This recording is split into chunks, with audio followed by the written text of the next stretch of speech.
வணக்கம். இது தமிழ் குரலின் சிறப்பு நேர்காணல். இன்றைக்கு நம்மோடு இணைந்திருக்கிறவர் மரியாதைக்குரிய மூத்த பத்திரிகையாளர் மற்றும் அரசியல் திறன் ஆய்வாளர் ஐயா திருமிகு ஆர் மணி அவர்கள். சார் வணக்கம். சார் வணக்கம். எஸ்ஐஆரில் அடாவடி செய்யும் திமுகவை எதிர்த்து தமிழ்நாடு முழுக்க பல இடங்களில் அதிமுக போராட்டம் பண்ணுறாங்க. இங்கே ஜெயக்குமார் அவர்கள் பண்ணார், அதே போல் தம்பிதுரை அவர்கள், அந்த மாதிரி பலரே அசைன் பண்ணியிருக்காங்க. இன்றைக்கி கள்ளக்குறிச்சியில் நேற்றைக்கு ஒரு பிஎல்ஓ இறந்துருக்கிறாங்க. இன்றைக்கி திமுக அரசு பிஎல்ஓக்கு கொடுக்குற அழுத்தங்களை கண்டித்து நாங்கள் போராட்டம் பண்ணுறோம்னு பண்ணிக்கிட்டு இருக்கிறாங்க. தேர்தல் ஆணையம் வரைக்கும் முறையீடு சிவி சண்முகம்லாம் போயிருக்காரு. எப்படி பார்க்குறீங்க சார்? டிஎம்கே எஸ்ஐஆரை ஒரு பக்கம் அவங்க ப்ராக்டிக்கலாக அப்ரோச் பண்ணும்போது ஏடிஎம்கேனுடைய இந்த நடவடிக்கை யாருக்கு சாதகமாக போகும்னு பார்க்குறீங்க? திமுக சாதகமாக தான் போகும். அதாவது தமிழில் சொல்லுவாங்க ஒரு பழமொழி, எத்த தின்னா பித்தம் தெளிவுன்னுவாங்க. அந்த கதையில் தான் இப்போ ஏடிஎம்கே இருக்குது. எலெக்ஷன் கமிஷன் கண்ட்ரோலில் தான் ஸ்டேட் கவர்மெண்ட் எம்ப்ளாயீஸ் ஒர்க் பண்ணுறாங்க. இப்போ அது ஒர்க் பண்ணலான்னா அது டெல்லியில் ப்ரெஷர் பண்ணி இப்போ ப்ரைம் மினிஸ்டர்கிட்ட ஏதோ மோடி வந்தப்போ இப்போ எடப்பாடி பார்க்குறாரு, உங்கள் இன்ஃப்ளூயன்ஸை யூஸ் பண்ணி ஸ்டேட் கவர்மெண்ட் எம்ப்ளாயீஸை ஈஸி கண்ட்ரோலில் கொண்டு வரணும். அதுக்கு தானே கூட்டணி வச்சுருக்கீங்க, வேறு எதுக்கு கூட்டணி வச்சுருக்கீங்க? அதை செய்ய முடியலன்னா இங்கே போய் புலம்பு என்ன பிரயோஜனம்?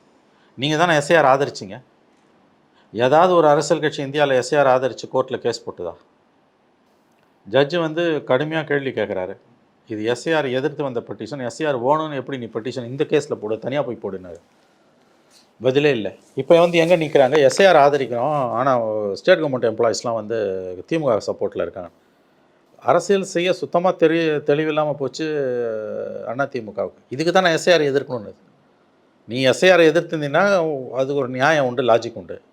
எஸ்ஐஆர் ஆதரிக்கிறோம், எஸ்ஐஆரை செயல்படுத்துகிறோம் அப்படின்னு சுப்ரீம் கோர்ட்டில் கேஸை போட்டுட்டு இங்கே வந்து ஸ்டேட் கவர்மெண்ட் கொலாப்ஸ் பண்ணுதுன்னா உங்களுக்கு அரசியல் பண்ண தெரியலன்னு அர்த்தம். அவ்வளோதான் விஷயம். என்ன இது வந்து எலெக்ஷன் கமிஷன் கண்ட்ரோலில் நடக்கிற வேலை. State government employees are on the lease for election commission. அவன் வந்து ஈஸி சொல்கிறது தான் கேட்பான். அது புரியாமல் இவங்க பேசின்னு கிடக்குறாங்க. இது கோட்டை விட்டுட்டு நிற்கிறாங்க அதிமுக. பிஎல்ஓட நீயும் போய் பிஎல்ஓட அவன் மட்டும் போ, நீ போ, தகராறு பண்ண இப்போ வந்தால் வரட்டும். நீங்கள் பல இடங்களில் போகிறதே இல்லை. லோக்கல் டிஎம்கேக்காரன் கூட ஏடிஎம்காரன் அட்ஜஸ்ட் பண்ணிவிட்டு போகாமல் விட்டுறான். கீழே கட்சி அவ்வளோ மோசமாக இருக்குது. கிரவுண்டில் விஷயம் தெரிஞ்சவங்க போகிறாங்க, விஷயம் தெரிஞ்சவங்க போகிறான். இல்லைனா திமுக கொடுக்குறத ஃபைனல் இதில் பண்ணிக்கிட்டு திமுகவோட ஒரு காம்ப்ரமைஸ் பண்ணிவிட்டு ஏடிஎம்காரன் போகாமல் இருக்கான். அந்த காம்ப்ரமைஸ்க்கு அவன் போகிறதுக்கு அந்த தைரியம் அவனுக்கு எங்கேருந்து வந்தது? ஜெயலலிதா இருந்தால் அது நடக்குமா? அவனுக்கு நீங்கள் ஹோப் கொடுக்கல. நீங்கள் தலைமையில் இருக்கக்கூடியவர்கள் அடுத்து திரும்ப வருவோங்கிற ஹோப்பை கொடுக்கல. அவன் அங்கே லோக்கலில் செட்டிங் பண்ணுற இடத்துக்கு போகிறாங்கிற இடம் வருது. இதுதான் இப்போ இருக்க சிக்கல். ஆகவே நீங்கள் வந்து இசிஆரில் இது இசிஐ வந்து எஸ்ஐஆரில் வந்து இவங்களை குறை சொல்லிக்கிட்டு ஸ்டேட் கவர்மெண்ட் எம்ப்ளாயிஸ் குறை சொல்லிக்கிட்டு திமுக குறை சொல்லிட்டு இருக்கிறதுல பிரயோஜனமே இல்லை. நீ கட்டாக்கட்டியாக போகணும். பிஎல்ஓஸ் பல இடங்களில் திமுக போகிற மாதிரி நீங்களும் ஏடிஎம்கே போங்க. சில ஃபோட்டோலாம் வந்து போத் ஏடிஎம்கே டிஎம்கே ரெண்டு பேருமே உட்காந்துருக்காங்க பிஎல்ஓட. அது நல்லது. என்ன கேட்டிங்கன்னா யாராவது பொலிட்டிக்கல் பார்ட்டி பிஎல்ஓட அக்கம்பெனி ஆகிறது நல்லது. ஏன்னா பிஎல்ஓஸ்க்கு எதுவுமே தெரியல. பெரும்பாலான பிஎல்ஓஸ்க்கு எதுவுமே தெரியல. கட்சிக்காரன் தான் சொல்லிக் கொடுக்குறான். இல்லை மக்கள் வந்து கம்ப்யூட்டர் நாலேஜ் இருக்கவங்க, டிஜிட்டல் லிட்ரஸி இருக்கவங்க, அவங்க சொல்லித்தராங்க. இப்போ இந்த லட்சணத்தில் தான் பிஎல்ஓஸ் இருக்காங்க. ப்ராப்பர் ட்ரைனிங் இல்லாமல் கொடுக்குறாங்க. முதல் காலம் மட்டும் ஃபில்லப் பண்ணால் போதும், 2-3 ஃபில்லப் பண்ண வேணான்றான். 2வது ஃபாரம் கண்டிப்பாக ஃபில்லப் பண்ணும். 3வது சிலருக்கு அப்ளிகபிள், சிலருக்கு அப்ளிகபிள் இல்லை. இவன் சொல்கிறது கேட்டு முதல் 1வது ஃபாலை மட்டும் ஃபில்லப் பண்ணி வச்சா ரிஜெக்டடு. அப்புறம் மறுபடியும் டிசம்பர் 9 லிஸ்ட்டில் பார்த்துட்டு பேரை கொண்டு போய் சேர்க்கணும். இது என்ன ஆகிற வேலையா? இது நான் கேட்குறேன். எத்தனை பேர் மெனக்கடுவான்? இது பார்த்தீங்கன்னா ரூரல் சைடில் பிரமாதமாக நடக்குது. இதில் டிஜிட்டைஸ் ஆகிறதுல ரொம்ப சிக்கல் இருக்குங்கிறாங்க. டிஜிட்டைஸ் பண்ணல, பலது ரிட்டன் வரதே நிறைய இருக்குது, வராமல் இருக்கிறது நிறைய. அதாவது டிஸ்ட்ரிபியூஷன் பண்ணிட்டாங்க, ஃபில் பண்ணது ரிட்டன் வரல. வந்ததில் டிஜிட்டைஸ் பண்ணது இன்னும் கம்மியாக இருக்குது. லெஸ் தென் 10% தான் அப்படிங்கிற ஸ்டாட்டிஸ்டிக்ஸும் வெளியில் வருது. ஏன்னா அவங்க இப்போ போய் கொடுத்ததை வாங்க போவாங்களா, டிஜிட்டைஸ் பண்ணுவாங்களா, 3 மீட்டிங் ஒரு நாள் அட்டன் பண்ணுவாங்களா, இவ்வளவு சிக்கல்கள் பிஎல்ஓ சைடில் இருக்குது. ப்ராப்பர் ட்ரைனிங் பிஎல்ஓஸுக்கு இல்லை. இவ்வளோ விஷயங்கள் அங்கே உள்ளே இருக்குது. ஸோ இதில் இவங்க ஏடிஎம்கே வந்து இப்போ கவனத்தை கீழே கொண்டு போகணும். லிஸ்ட்டில் கொண்டு வரணும் பேரை. போராட்டத்தாலலாம் ஒரு பிரயோஜனமும் கிடையாது. இல்லை சார், நீங்கள் ப்ராக்டிக்கலி அதை எஸ்ஐஆரை நீங்கள் ஆதரிக்கிறீங்கன்னா நடக்கும்போது கூட போகிறதுன்னு உங்களுக்கு வேலையாக இருக்கும். அதுதான் சொல்கிறேன் நான். நீங்கள் எங்கே போன, நீ எல்லா இடத்துலையும் டிஎம்கே இருக்க இடத்துலலாம் ஏடிஎம்கேக்கும் பிரதிநிதி இருக்கான். பல இடத்துல டிஎம்கேவோட இவங்க காம்ப்ரமைஸ் ஆகுறாங்க. ஃபார் ஆப்வியஸ் ரீசன்ஸ் காம்ப்ரமைஸ் ஆகுறாங்க. அப்போ கட்சி யார் கண்ட்ரோலில் இருக்குது? திமுககாரன் போகிறான்னா நீயும் போகணும். எத்தனை பேர் இடத்துல திமுககாரன் வர விடாமல் தடுப்பான்? உன்னை உங்கள் ஓட்டை காப்பாற்றிக்கவாச்சு நீங்கள் போகணும்ல. நீ போவே இல்லையே. நான் பார்த்தது ஒரே ஒரு ஃபோட்டோ தினமலரில் 10 நாளைக்கு முன்னால் பிஎல்ஓ லேடி ஆஃபீஸர் பக்கத்தில் ஒரு ஏடிஎம்கே காரனும் டிஎம்கே காரனும் உட்காந்துருக்காங்க. அதான் அப்படி தான் இருக்கணும். என்ன கேட்டிங்கன்னா பொலிட்டிக்கல் பார்ட்டிஸ் மஸ்ட் அக்கம்பனி த பிஎல்ஓ. அப்போயாவது வந்து ஓட்டர் லிஸ்ட்டில் வந்து பேர் வந்து அதிகமாக சேரும். ஏன்னா கடந்த காலங்களில் தேர்தல் கமிஷனோட அணுகுமுறை வந்து டிஎன் சேஷன் காலத்துலேருந்து எவ்வளோ தூரம் ஓட்டர் லிஸ்ட்டில் சேர்க்க முடியுமோ பேரை சேர்க்கணும்னு இருந்தது. இப்போ எவ்வளோ தூரம் ஓட்டர் லிஸ்ட்டில் பேரை அடிக்கணும்னு வந்துருச்சு. இந்த நிலைமைக்கு இன்றைக்கி வந்துருச்சு. ஏன்னா உங்களுக்கு அவங்க ப்ரொடெஸ்ட் பண்ணுறாங்க, ரெவன்யூ டிபார்ட்மெண்ட்டு எலெக்ஷன் கமிஷன் அவங்களுக்கான அந்த வேஜஸில் இன்க்ரிமெண்ட் அப்படிங்கிறத மட்டும் சொல்லி அரசு இதில் ரிலீஸ் பண்ண சொல்லிட்டாங்க. இப்போ அவங்க வாபஸ் வாங்கிட்டாங்க. மேபி அதையுமே எலெக்ஷன் கமிஷன் சொல்லி தான் கவர்மெண்ட் பண்ணுது. கவர்மெண்ட்டுக்கு அதில் ஹோல்டு கிடையாது. டேரெக்டாக கவர்மெண்ட் மிஷினரிக்கு இல்லை, இறங்குறது கவர்மெண்ட் மிஷினரி தான்.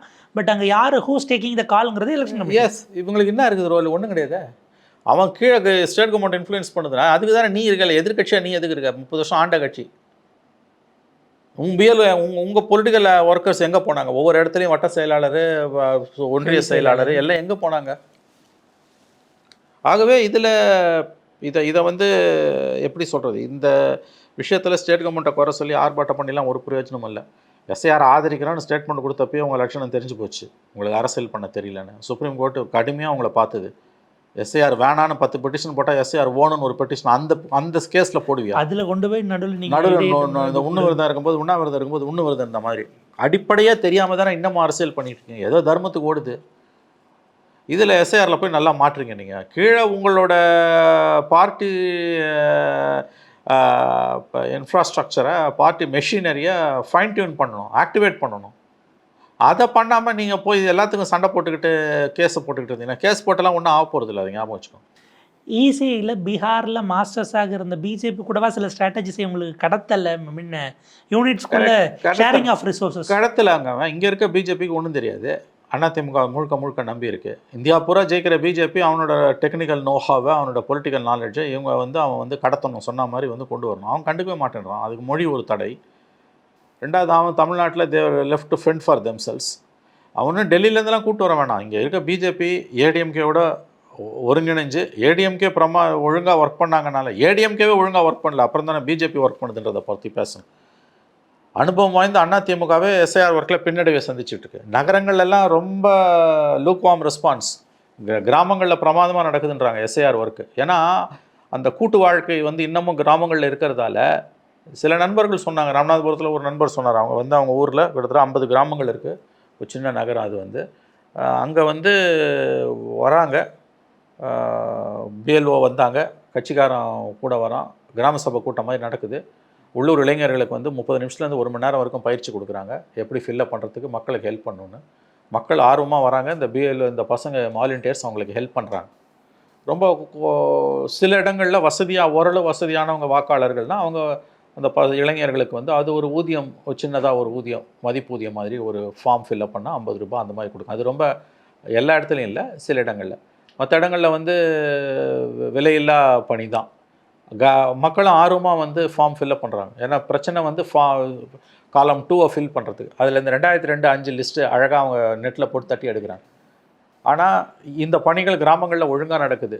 நீங்கள் பார்த்தீங்கன்னா ஆச்சரியப்படத்தக்க விதத்தில் எஸ்ஐஆர் பணிகள் தமிழகத்தின் கிராமப்புற பகுதிகளில் பாராட்டத்தக்க அளவுக்கு நல்லாவே நடக்குது. நகரங்களில் ரொம்ப தொய்வில் இருக்குது. இன்றைக்கி காலையில் தினமலர் ரிப்போர்ட் வந்து ஃபில்லப் பண்ண ஃபார்ம்ஸில் 10% தான் திரும்ப வந்துருக்குது. இன்னும் 15 நாளில் வந்து ஒரு 50% தான் வந்து 50% வரலன்னா நீங்கள் என்ன பண்ணுவீங்க? 50% அடிச்சுடுவான். சென்னை சிட்டியில் 50% ஓட்டர்ஸ் காலி. ஓட்டு அடி வாங்க பிஜேபிக்கு லாபம். த less numbers advantage for BJP. நேற்றைக்கு ஐ திங்க் இது ஒரு டெய்லியில் தான் வந்துடுது, தமிழ் டெய்லியில். சென்னையில் மட்டும் ஏறத்தாழ 10 லட்சம் ஓட்டு காலியாகிறதுக்கு பாசிபிலிட்டி வாய்ப்பு இருக்குது. 10 லட்சம் எனக்கு தெரிஞ்சு மேலேயே காலியாக போகுது. அப்புறம் வாயில் அடிச்சுப்பாங்க. கிட்டத்தட்ட பிஆர் ஃபிகர் வந்துடுவீங்க. அங்கே 66 லட்சம்னா இங்கே ஒரு 40 லட்சம் வந்துனா கூட அது 2004 40 லட்சம் காலியாக இருக்குங்க, ஜெயலலிதா சிஎம்மாக இருக்கும்போது.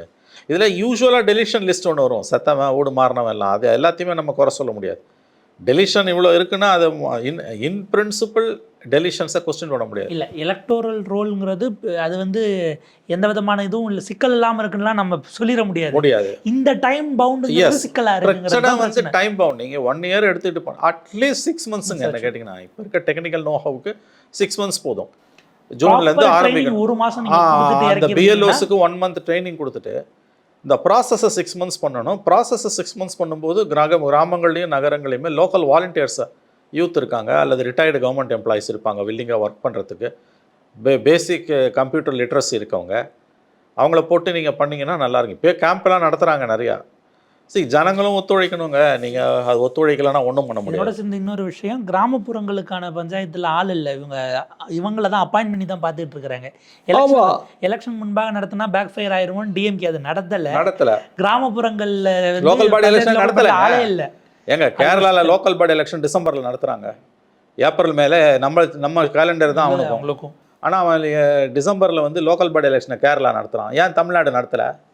இத்தனைக்கு அவங்க சேலஞ்ச் பண்ணுறது, நான் 20 நாளில் எலெக்ஷனுக்கு வேலையை பார்ப்பேன்னா எஸ்ஐஆர் ஃபார்மை தூக்கிட்டு போவேனான்னு அங்கே இருக்க கட்சிகள் அதை சேலஞ்ச் பண்ணியிருந்தாலும் வேலை பார்க்குறான். இங்கே நீங்கள் வந்து அதை விட்டீங்க. அதோட பலன் வந்து எவன் ஓட்டு இருக்க போது நகரங்களில் பெரிய அளவில் லிஸ்ட்டு ட்ரிம் ஆகிறதுக்கு வாய்ப்பு இருக்குங்க. ஏன்னா ரொம்ப லூக் வார்ம் ரெஸ்பான்ஸ். எல்லாம் காலைல வேலைக்கு போய்ட்றான். அவன் வந்து மெனக்கட்டு போய் க்யூவில் நின்று பார்க்க மாட்டான். இப்போ 9ஆம் தேதி வரைவு பட்டியல் வந்தோன்னே எத்தனை பேர் பார்த்து அதுக்கப்புறமும் 1 மந்த் நமக்கு டைம் இருக்குது, லிஸ்ட்டில் சேர்க்கலாம். அப்போ இவனுங்க மெனக்கடாமல் விட்டுட்டானுங்கன்னு வச்சுக்கோங்க சிட்டிஸில். அப்புறம் எலெக்ஷன் டே அன்றைக்கி எல்லா டாக்குமெண்ட்டையும் எடுத்துன்னு பூத்துக்கு போய் ஒரு பிரயோஜனமும் இல்லை. ஓட்டர் லிஸ்ட்டில் உன் பேர் இல்லைன்னா 30 டாக்குமெண்ட் இருந்தாலும் நீ ஓட்டு போட முடியாது. ஏன் ஜனாதிபதி நினச்சாலும் எனக்கு ஓட்டு போட முடியாது ஓட்டர் லிஸ்ட்டில் பேர் இல்லைன்னா. அன்றைக்கி வயதில் வயலேஷன் கற்றுவானுங்க. ஆகவே இதை இன்னமும் ஃபைன் டியூன் பண்ணணும். இது போய் போராடி சண்டை போட்டு ஒரு பிரயோஜனமும் இல்லை. Accept ACR and cooperate with accept SIR, cooperate with SIR, அவ்வளோதான். அவனுக்கு ஆப்ஷனே இல்லை. எஸ்ஐஆரை புறக்கணிப்போன்னு பேசுகிறதெல்லாம் அபத்தமானது. ஓட்டு போடும், வேறு ஒன்றும் இல்லை. Very simple. You will lose your vote, அவ்வளோதான். It's more like boycotting election, அவ்வளோதான். நீ எஸ்ஐஆர் பாய்காட்டிங் யுவர் எலெக்ஷன்ஸ். அதாவது வந்து சூசைடு. நீங்களே வந்து உங்கள் ஓட்டை வந்து கில் பண்ணிக்கிறீங்க. Boycotting SIR is boycotting voting. Very simple. Not only boycott voting. Boycott பண்ணால் கூட ஓட்டு உரிமையை வச்சுக்கிட்டு பாய்காட் பண்ணுறது வேறு, ஓட்டு உரிமையை இல்லாமல் பாய்காட் பண்ணுறதுக்கு என்ன அர்த்தம்? சாப்பிட்றதுக்கு சோறு இருக்கும், உண்ணாவிரதம் தானே அது மரியாதை. சோத்துக்கு வழி இல்லாத உண்ணாவிரதம் தானே அது என்ன அது பேர்? பட்னி. அது அந்த கதை தான் இது.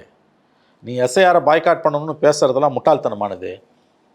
எல்லா அரசியல் கட்சிகளும் மக்களை நீங்கள் மேக்ஸிமம் இப்போ எஸ்ஐஆருக்கு வந்து கோஆப்ரேட் பண்ணுங்கள். Is the first time. ஏன்னா வந்து ப்ராப்ளம் 2nd and 3rd ஃபார்மில் இருக்குது. அது கிளியர் பண்ணுறதுக்கு இங்கே இப்போ கேம்ப்லாம் போட்டிருக்காங்க நிறைய இடங்களில். கொஞ்சம் மக்கள் மெனக்கட்டாக செய்யலாம். அதை தான் நான் சொல்கிறேன். கிராமங்களில் எப்படி ஒழுங்காக நடக்குது. ரூரல் தமிழ்நாட்டில் எஸ்ஐஆர் பணிகளில் பாதிப்பு இல்லைங்க. மக்கள்கிட்ட இருக்க வரவேற்பு rural parts of Tamil Nadu. SIR work is going on smoothly, almost smoothly, or without any major hassles. அவங்களால அதை அடாப்ட் பண்ணிக்க முடியுது. ஏன்னா கூட்டு வாழ்க்கையெல்லாம் அவன் முதல் நாளே வந்து கூப்பிடுறான். பிஎல்ஓ வராரு, பஞ்சாயத்து லீடர் வராரு, கிராம சபை கூட்டமாக நடக்குது, எல்லா கட்சி பிரதிநிதியும் வரான், அக்கம் பக்கத்து வீடுகளுக்கு சொல்கிறான் எப்படி இதுதான் சொல்கிறான். அதுக்கப்புறம் அந்த பசங்களுக்கு ட்ரைனிங் கொடுக்குறான், அவங்க ஹெல்ப் பண்ணுறாங்க. ஏன்னா அவங்களுக்கு வந்து ஃபுல் இக்னரன்ஸ் இஸ் பிளிஸ். அரை படிப்பு தான் ஆபத்து. அவன் என்ன பண்ணுறான், போய் உட்காடுறான், கரெக்டாக சொல்லிடுறான், முடிச்சிடுறான். அதனால் அங்கே ஸ்மூத்தாக தான் போகுது. ரூரல் தமிழ்நாட்டில் SIR work is going on smoothly. ஏங்க KN நேரு சொல்கிறாருங்க இதை. 4 நாளைக்கு முன்னால் KN நேருவோட ஒரு பேட்டி, எஸ்ஐஆர் பணிகள் தமிழ்நாட்டில் தொய்வின்றி நடந்து வருகின்றன்றாரு. இங்கே ஸ்டாலினும் மந்திரிகளும் திமுககாரன் தான் கத்துறான். மந்திரி எப்படி சொல்கிறாரு இதை? திரும்பி ஒரு திமுக அமைப்பு செயலாளராக சொன்னாராங்கிறது கேள்வி. அவர் எப்படி சொன்னாலும் உண்மையை சொல்லிட்டாருன்னு தான் தோணுது. இட்ஸ் அ கான்ட்ராடிக்டரி ஸ்டேட்மெண்ட் தானே. சிஎம் வேறு மாதிரியும் மினிஸ்டர் வேறு மாதிரியும் பேசுகிறாங்கன்றது. ஏன்னா டிஎம்கே அதில் அவங்க லெவலில் எதுவும் பெரிய ஹிக்கப்ஸ் இல்லாமல் அவங்க பார்த்துக்கிறாங்க, டார்கெட்டடாக ஒர்க் பார்த்துக்கிறாங்க. That is correct. அது அண்ணா திமுக என்ஷூர் பண்ணியிருக்கணும். உங்கள்கிட்ட இன்ஃப்ராஸ்ட்ரக்சர் இருக்குது, சும்மா கொடி பிடிச்சிக்கின்னு சண்டை போட்டு இருக்கிறதெல்லாம் பிரயோஜனம் கிடையாது. The more you shout against SIR, the more you are losing your votes. The more you are the more you are helping people to get out of the voter list. Your own voters. They may be your own voters, they may not be your own voters. எஸ்ஐஆருக்கு எதிராக ஒரு பெரோனியாவை கிளப்புறது மூலமாக நீங்கள் you are digging your own graves, these political parties. எனக்கு அப்படி தான் தோணுது. இந்த SIR சம்மந்தமாக விஜய் ஏன் எதுவும் பேசலன்னு கேட்கும்போது ராஜ்மோகன் ஒரு பேட்டி கொடுக்குறாரு, ப்ரெஸ் பைட்டு. யாராவது ஒரு தகுதியுடைய வாக்காளர் நீக்கப்பட்டால் எங்களுடைய தளபதி கோர்ட்டுக்கு போவார் அப்படின்னு ஒரு பதில் கொடுக்குறாரு. ஒரு பார்ட்டி சேர்க்கறதுல கவனம் பண்ணாமல் எல்லாம் முடிச்சு டிராஃப்ட் வந்த பிறகு நீக்கப்பட்டால் கோர்ட்டுக்கு போவாங்கிறதுன்னு அரசியலே தெரியலன்னு அர்த்தம். அவ்வளோதான். பேச்சா இது? ப்ராசஸில் வந்து ஒர்க் பண்ணுங்கன்னு கேட்டால் நீக்கு நான் கோர்ட்டுக்கு போய் ஒன்றும் ஆக போகிறது இல்லை. எல்லா பிரச்சனையும் நீ கோர்ட்டுக்கு போக முடியாது. எல்லா பிரச்சனையும் என்கிட்ட வராதுன்னு கோர்ட்டு நேற்று ஜட்ஜ்மெண்ட்டில் கூட சொல்லியிருக்காங்க.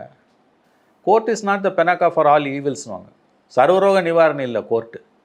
கோர்ட்டுக்கே ஏகப்பட்ட ரோகம் பிடிச்சி கிடக்குது, ஏகப்பட்ட பிரச்சனை கோர்ட்டுக்குள்ளே இருக்குது. எல்லா பிரச்சனையும் கோர்ட்டு ஒன்றும் தீக்காது. நீ செய்ய வேண்டிய வேலையை நீ செய்யாமல் கோர்ட்டு கிட்ட போய் நின்னா ஒன்றும் கிடைக்காது உனக்கு. This is the time for all the political parties. இதுதான் சரியான நேரம். அதாவது விதைக்கிற காலம், அறுவடை காலம். விதை விதைக்கும் பொழுது ஒழுங்காக வேலை செஞ்சீங்கன்னா அறுவடை காலம் சுகமாக இருக்கும்.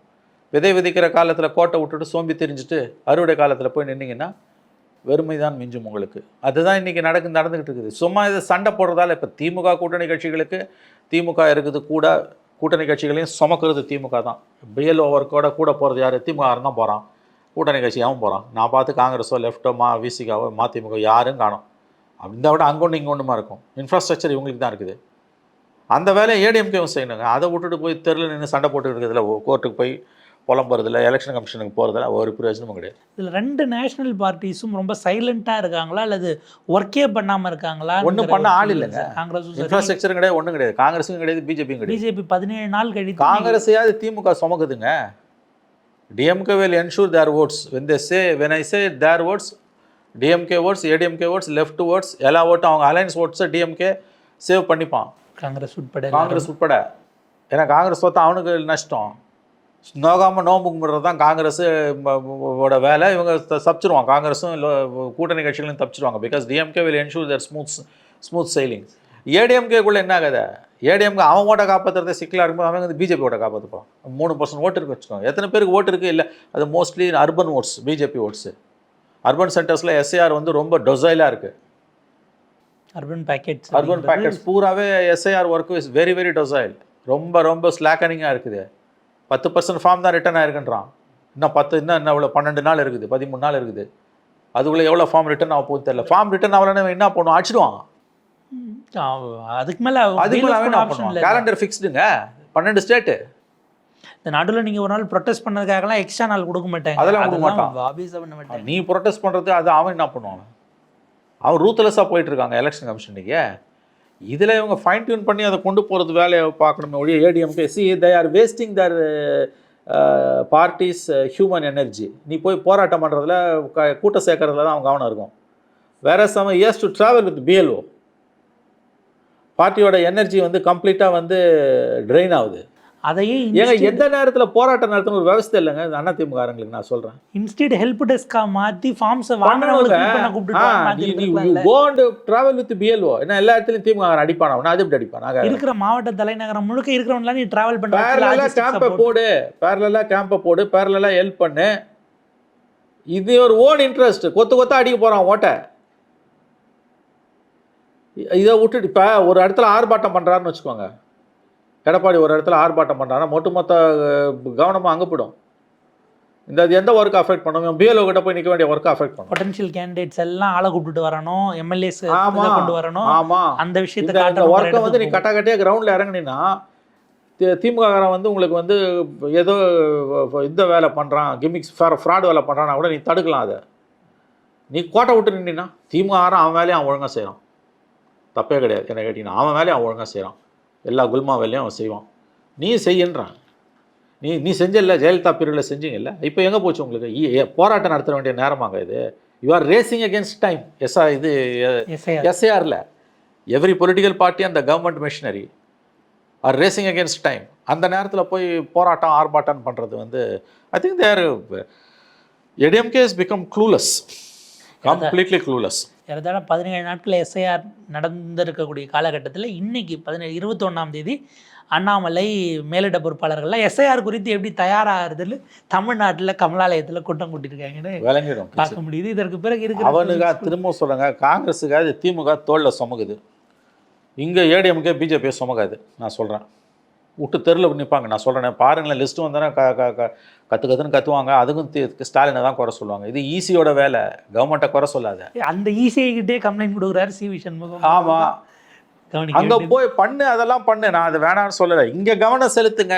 இங்கே ஃபீல்டுக்கு போகலன்னு என்ன அர்த்தம்? இந்த ஒர்க்கை பண்ணிக்கிட்டே அதை இதை பண்ணிக்கிட்டே அதை பண்ணு. பொலிட்டிக்கலி பண்ணுறது புரிஞ்சிக்க முடியுது. ஆனால் ப்ராக்டிக்கலி ஆன் கிரவுண்டில் உங்களுடைய ஸ்டேக்ஸை நீங்கள் விடுறீங்கிறது. இந்த கிரவுண்டை திமுக கிட்ட செசிட் பண்ணிட்டு அங்கே பிரயோஜனம் கிடையாது. பூத்தில் ஏஜென்ட்டே இல்லாத கட்சி பண்ணால் புரிஞ்சிக்க முடியுது. எல்லா பூத்துகளிலும் இருக்கக்கூடிய கட்சியில் 2 பேருக்கு தான் எல்லா பூத்துலையும் ஆள் இருக்கு. நீங்கள் ஏன் திரும்ப வரணுங்கிற எண்ணம் உடையவர்கள் இல்லை அந்த டெஸ்பரேட் இருக்கிறவங்க இது எப்படி இவ்வளோ பெரிய விஷயத்தை தப்பு விடுவாங்கங்கிறது தான் கேள்வியாக இருக்குது. அது அவங்க தான் பதில் சொல்லணும். ஒரே ஒரு நிறைவு கேள்வி சார், எஸ்ஐஆருக்கான ப்ரூஃப் ஆஃப் எவிடென்சஸ் அப்படிங்கிற விஷயத்தில் சிட்டிசன்ஷிப்கானதில் பீகாரினுடைய எஸ்ஐஆர் எலக்டோரலில் உங்கள் பேர் இருந்தால் போதும், வேறு ப்ரூஃப் வேண்டாங்கிறத 13th இதாக சேர்த்துருக்குறாங்க. அப்படின்னா ஒரு 4 மாதத்துக்கு முன்னாடி பீகாரில் சிட்டிசன்ஷிப்பை நிரூபித்து ஓட்டு போட்டவரை இங்கே ஆர்டினரி ரெசிடெண்ட்டாக சேர்ந்துக்கலாங்கிற ஒரு விண்டோ ஓப்பன் பண்ணுறதா ஒரு விமர்சனம் வருது இல்லை. இதை டிஎம்கே அதை பொலிட்டிசைஸ் பண்ணுறாங்கங்கிற இடத்துல இதற்கு பிஜேபி பதில் சொல்லுதோ இல்லையோ, தேர்தல் ஆணையம் சொல்லுதோ இல்லையோ, ஏடிஎம்கேவையும் சேர்த்து நீங்கள் இதுக்கு துணை போகிறீங்களா என்கிற நரேட்டிவுக்கு அது உதவும். அதை நம்ம எப்படி பார்க்க வேண்டியிருக்கு சார்? சீரியஸான இஷ்யூ.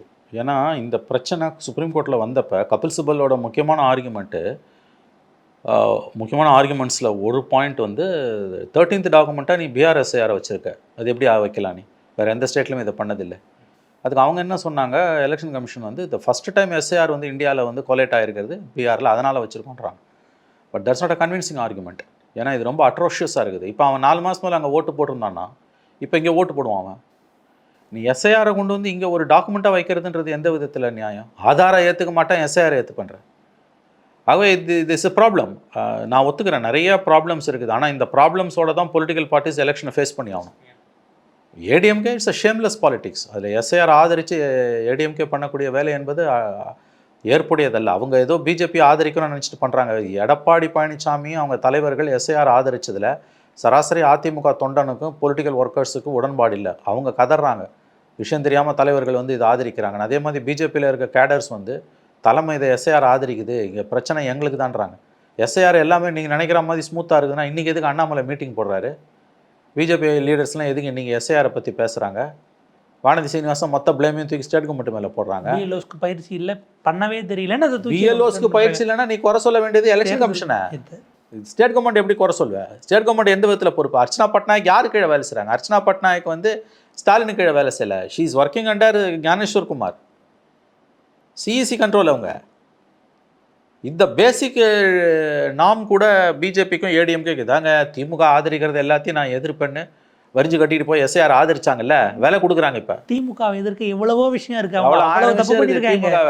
திமுக